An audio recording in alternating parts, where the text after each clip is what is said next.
Give me some time to think. I'm in the bathroom. শুভ, আমার 2 মাস হয়েছে কেবল বিয়ে হয়েছে, এর মধ্যে তুমি সবকিছু ভুলে গেছো।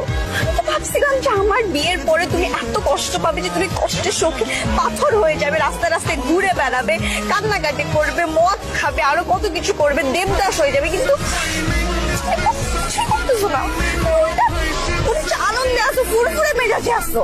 আসলে হয়েছে কি, মানে লাস্ট কয়েকদিন আমি এত ব্যস্ত ছিলাম, মানে 2টা ট্যুর দিছি, আবার এই বন্ধুর বার্থডে, ওই বন্ধুর পার্টি, বান্ধবীদের সাথে পার্টি, মানে সবকিছু নিয়ে এত ব্যস্ত ছিলাম যে তোমাকে কখন মিস করবো, তোমাকে নিয়ে কখন কষ্ট পাবো, সেই সময়টাই পাইনি। মিস করবো ভালোই বাসা নাই, চিট করছো, কিভাবে পারলা শুভ তুমি?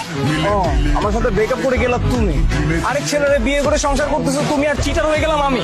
তুমি ব্যাপারটা বুঝো, আমার বিয়ে হয়ে গেছে, তুমি কষ্ট পাবা না? তুমি কেন কষ্ট পাচ্ছ? তুমি আনন্দে কেন আছো? দেখো, আমি আমার মতো লাইফে অনেক ভালো আছি, অনেক চিল আছি, তুমি আরেক ছেলেরে বিয়ে করছো না, সংসার করো, সুখে শান্তি থাকো, তোমার জন্য শুভকামনা রইলো, তুমি অনেক ভালো থাকো, তোমার কোলে 2টা ফুটফুটে বাচ্চা হোক। এখন আমার পার্টি আছে, আমাকে যাইতে হবে, আমার বন্ধুরা আমার জন্য ওয়েট করছে, খবরটা আমাকে ফলো করবা।